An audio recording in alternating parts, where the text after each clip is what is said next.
तो जैसा कि आज हम लोग शुरू करने जा रहे हैं हमारा टॉपिक जिसका नाम है ट्रायल बैलेंस। अब ट्रायल बैलेंस होता क्या है बच्चों, इसको सबसे पहले समझते हैं। सबसे पहले वर्ड तो लिखा है यहाँ पे ट्रायल बैलेंस, ठीक है। अब यहाँ पे काफी सारी डेफिनेशन लिखी है। Trial balance is a statement of preparing check arithmetic accuracy of transaction record journal and those posted ledger फलाना ढिमकाना। इतनी सारी चीजें मगजमारी करने की जरूरत नहीं है। सिंपल तरीके से आप लोगों को समझाता हूँ कि ट्रायल बैलेंस होता क्या है। देखिए फीचर्स देखिए, ट्रायल बैलेंस में लिखा है it is a complete record of all ledger. मतलब क्या है, ट्रायल बैलेंस एक तरीके का पूरे लेजर का एक तरीके का है समरी। ये ध्यान में रखना, क्या है, एक तरीके की समरी। इसमें लिखा है it is prepare a result of double entry system की। Trial balance double entry system पे काम करता है, ठीक है। फिर यहां पे बोला it is not completely accurate to take any decision. Trial balance के बेसिस पे हम लोग एग्जैक्टली डिसीजन कंपनी के लिए नहीं ले पाएंगे, तो लेंगे किसके बेसिस पे, हम लोग लेंगे फाइनेंशियल स्टेटमेंट। अब बच्चों याद करो, मैंने आप लोगों को स्टार्टिंग में बताया था कि हम लोग जो पढ़ने जा रहे हैं अकाउंटिंग, वो ना एक पूरा को रिलेटेड है एक दूसरे से। जैसा हम लोगों ने पहले पढ़ा था जर्नल एंट्री, जर्नल एंट्री के लास्ट इसमें हम लोगों ने पढ़ा था लेजर, लेजर के बाद अभी हम लोग पढ़ने जा रहे हैं ट्रायल बैलेंस, ठीक है। और ट्रायल बैलेंस के बेसिस पे बच्चों बनता है आपका फाइनल अकाउंट, जिसमें आता है आप लोगों का ट्रेडिंग अकाउंट, ध्यान में रखना ये चीज। दूसरा आता है आप लोगों का प्रॉफिट एंड लॉस अकाउंट, और तीसरा आता है आपका बैलेंस शीट। इसी को हम लोग बोलते हैं अकाउंटिंग के फॉर्म में फाइनेंशियल स्टेटमेंट, एफएस मैं शॉर्ट में लिख रहा हूं, फाइनेंशियल स्टेटमेंट। अब बच्चों हम लोग जर्नल एंट्री ऑलरेडी पढ़ चुके। जर्नल एंट्री में हम लोग दो तरीके की जर्नल एंट्री किया, एक नॉर्मल जर्नल एंट्री और journal entry with GST. Last class में हम लोगों ने हमारा लेजर टॉपिक खत्म किया था। अभी हम लोग पढ़ने जा रहे हैं ट्रायल बैलेंस। अब देखा जाए तो जर्नल एंट्री करने में मैंने आप लोगों को मेथड बताया था, इसमें दो टाइप के मेथड थे। एक था बच्चों ट्रेडिशनल, और ट्रेडिशनल मेथड, और दूसरा मेथड कौन सा था आप लोगों को अगर याद हो, प्रीवियस वीडियो देखे तो दूसरा मेथड था आप लोगों का मॉडर्न मेथड। और मैंने आप लोगों को रिकमेंड किया था कि जर्नल एंट्री करने के लिए आप कोई भी मेथड यूज कर सकते हो, ऐसा कोई रिस्ट्रिक्शन नहीं है। बट ट्रेडिशनल मेथड के जगह आप लोग अगर मॉडर्न मेथड यूज करते हो तो मॉडर्न मेथड का एडवांटेज सिर्फ जर्नल एंट्री करने में नहीं, तो लेजर में और ट्रायल बैलेंस में भी मॉडर्न मेथड काम में आता है। जैसा कि प्रीवियस क्लास में हम लोगों ने देखा कि लेजर बनाने में मॉडर्न मेथड किस तरीके का यूटिलाइजेशन होता है। अब हम लोग पढ़ने जा रहे हैं ट्रायल बैलेंस, और ट्रायल बैलेंस में ना बच्चों फिर से वही चीज है, क्या, ट्रायल बैलेंस में भी हम लोगों को मॉडर्न मेथड काम में आएगा। कैसे, लेट्स सी एन एग्जांपल। ठीक है, अब यहाँ पे तो काफी सारी चीजें लिखी है। अब देखते हैं सबसे पहले ट्रायल बैलेंस होता क्या। देखिए यहाँ पे ना मैं कुछ एग्जांपल लिखा है कि ट्रायल बैलेंस डेबिट बैलेंस, ठीक है, और यहाँ पे लिखा है क्रेडिट बैलेंस। अब समझो ट्रायल बैलेंस के डेबिट में ना बच्चों बेसिकली चार पांच चीजें आएंगी। देखो नंबर वन, ठीक है, देखिए ट्रायल बैलेंस के डेबिट साइड में assets, debtor, drawing, expense, losses. और क्रेडिट में आएगा आप लोगों का liability, creditor, capital, income and gain. बराबर, ये सारी चीजें आती है ट्रायल बैलेंस में। अगर देखा जाए तो डेटर वगैरह ना सब बच्चों ट्रायल बैलेंस के अंदर में ही आता है, सॉरी एसेट्स के अंदर आता है। सबसे पहले ये समझते हैं कि सर ये सारी चीज तो ठीक है, ट्रायल बैलेंस होता क्या है। अब भी हम लोगों ने देखा बच्चों ट्रायल बैलेंस मतलब क्या है, nothing but a summary of ledger. अब लेजर का समरी मतलब क्या, देखिए हम लोगों ने लास्ट टाइम पढ़ा था अलग अलग टाइप के लेजर। मैं यहाँ पे कुछ लेजर के नाम लिखता हूँ, जैसे मान लो परचेस अकाउंट, ठीक है। फिर मैं लिखता हूँ यहाँ पे सेल अकाउंट, सेल अकाउंट। फिर मैं लिखता हूँ यहाँ पे पकड़ लो लोन अकाउंट, और फिर मैं यहाँ पे लिखता हूँ मान के चलिए आप कैश अकाउंट। ये चार लेजर हम लोग लेके चल रहे हैं। यहाँ पे लेजर नहीं बनाना है, मैं आपको सिर्फ बता रहा हूँ हो क्या रहा है। अब देखिए परचेस का नेचर क्या है बच्चों, आप लोगों को पता है परचेस का नेचर है एक्सपेंस, इसलिए बैलेंस बीडी किधर आता है आपका, डेबिट में। अब बैलेंस बीडी अगर डेबिट में आया तो सीडी किधर आएगा आप लोगों का, बाय बैलेंस सीडी किधर आएगा, क्रेडिट में। मैं एक रैंडम फिगर लेके चल रहा हूँ, मान के चलो कि क्रेडिट में है आपका 10,000। चलो ठीक है। सेल, सेल का नेचर क्या है बच्चों, आप लोगों को पता है बहुत अच्छे से, रेवेन्यू। और रेवेन्यू का कौन सा बैलेंस होता है, क्रेडिट। तो इसीलिए यहाँ पे जो बीडी है वो क्रेडिट में आएगा, तो बच्चों यहाँ पे सीडी किधर आएगा, बाय बैलेंस सीडी बच्चों आएगा आपका डेबिट में।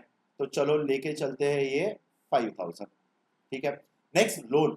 लोन का नेचर क्या रहेगा? लोन का नेचर रहेगा बच्चों लाइबिलिटी, एंड लाइबिलिटी का कौन सा बैलेंस होता है? क्रेडिट। तो क्रेडिट बैलेंस है, इसलिए फिर से बैलेंस बीडी इसका आएगा क्रेडिट में। तो बच्चों सीडी किधर आएगा इसका? बाय बैलेंस सीडी, इसका आएगा बैलेंस सीडी मान के चलो डेबिट में। ठीक है। ये पकड़ के चलते हम लोग फिर से 10,000 रुपए। चलो ठीक है। उसके बाद cash account. Cash account is assets, आप लोगों को पता है ये चीज। और एसेट्स का कौन सा बैलेंस होता है बच्चों? डेबिट। तो बीडी आपने लिखा डेबिट में, तो आपका बैलेंस बाय बैलेंस सीडी किधर आएगा बच्चों? यहाँ क्रेडिट में। और इसका हम लोग लेके चलते हैं सीडी मान के चलो ये एक मिनट 5,000। चलो ये मान के चलते हम लोग 5,000। अब ये मैंने पूरा लेजर नहीं बताया, मैंने आप लोगों को यहाँ पे देखा होगा तो सिर्फ बैलेंस सीडी की बात कर रहा हूँ, क्योंकि बैलेंस सीडी के बेसिस पे ही बनता है ट्रायल बैलेंस। होता क्या है? Trial balance is nothing but summary of ledger, ये अभी हम लोगों ने पढ़ा। पर समरी मतलब क्या? ट्रायल बैलेंस में ना बच्चों जितने भी अकाउंट है ना उसका जाता है क्लोजिंग बैलेंस। क्या जाता है? Closing balance. अब इसको आइडेंटिफाई कैसे करना? अगर ट्रायल बैलेंस का फॉर्मेट देखोगे तो देखिए, particular, ledger folio, debit balance, credit balance. एक चीज यहाँ पे मिसिंग है, अगर आप लोगों ने ऑब्जर्व किया होगा, यहाँ पे एक चीज मिसिंग है, डेट का कॉलम। जैसा आप लोगों ने अगर देखा होगा, आप लोगों ने जर्नल एंट्री किया, जर्नल एंट्री में भी डेट का कॉलम था, लेजर में भी डेट का कॉलम था, पर ट्रायल बैलेंस में डेट का कॉलम नहीं होता। इसका रीजन ये है क्योंकि ट्रायल बैलेंस बनाया जाता है ईयर एंड में, और ईयर एंड आपका कब रहेगा? या तो 31 मार्च या 31 दिसंबर, हमेशा ध्यान में रखना। इसीलिए ट्रायल बैलेंस में कभी भी डेट का कॉलम नहीं रहता। तो लिखते क्या है? यहाँ पे लिखते हैं ट्रायल बैलेंस एज ऑन। कब बना रहे हम लोग? मान के चलो 31 मार्च, और ये बना रहे 2024। करेक्ट। इसीलिए यहाँ पे डेट का कॉलम नहीं रहेगा। अब यहाँ पे हम लोगों ने 4 लेजर बनाया ना, इसके नाम लिख लेते हैं। देखो, सबसे पहले मैं यहाँ लिखता हूँ परचेस अकाउंट, ट्रायल बैलेंस में परचेस अकाउंट। दूसरा मैं यहाँ लिखता हूँ सेल अकाउंट, चलो लिख दिया sale account.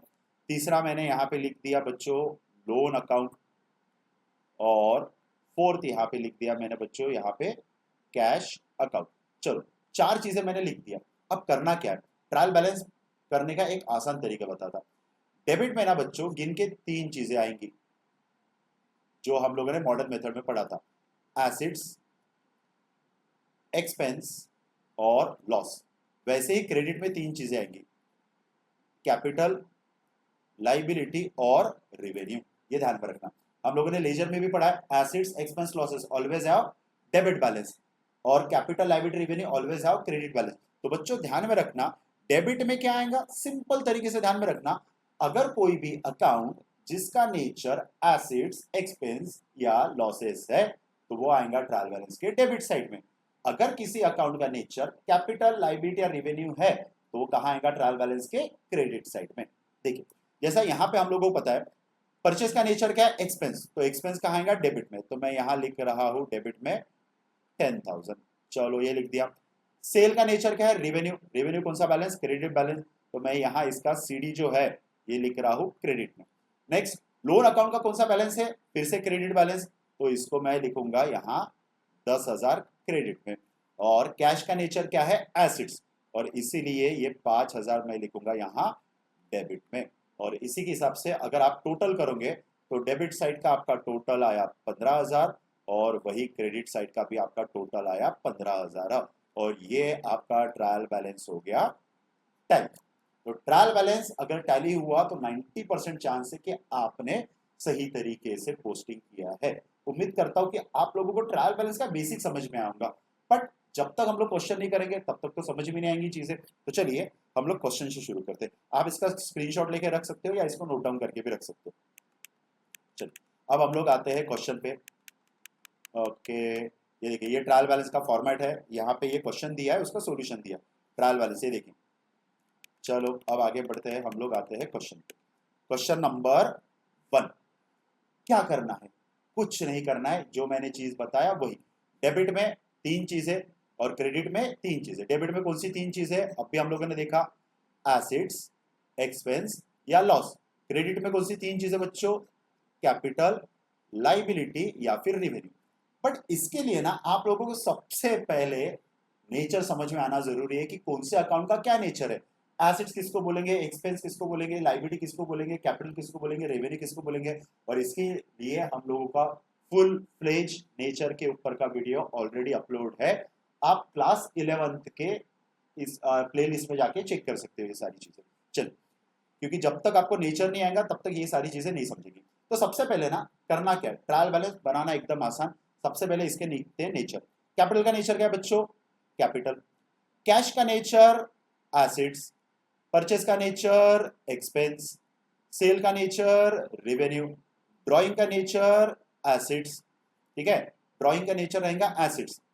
Discount receive revenue, और सैलरी अगर पे कर रहे हैं तो इसका नेचर रहेगा एक्सपेंस।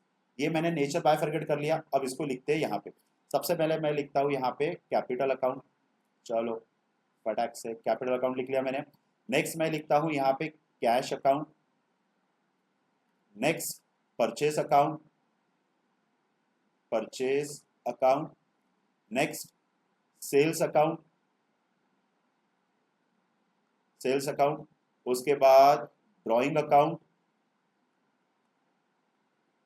Drawing account. उसके बाद एक कॉलम, एक थोड़ा सा रो कम पड़ गया, ठीक है कोई बात नहीं। यहाँ पे मैं लिखता हूँ discount receive account, discount receive account. और लास्ट में है बच्चों यहाँ पे सैलरी अकाउंट। चलो पूरे लिख लिया। और नीचे में आएगा इसका टोटल। चलो देखते हैं टैली होता है। सबसे पहले कैपिटल किधर आएगा, क्रेडिट साइड में। कैपिटल का नेचर कैपिटल, तो मैं 80,000 लिख रहा हूँ क्रेडिट में। चलो कैश एसिड्स कहाँ आएगा, 47,700 डेबिट में। चलो फिर परचेस, परचेस है 79,000 डेबिट में, बिकॉज परचेस का नेचर है एक्सपेंस। सेल इज रेवेन्यू, आएगा क्रेडिट में 50,000।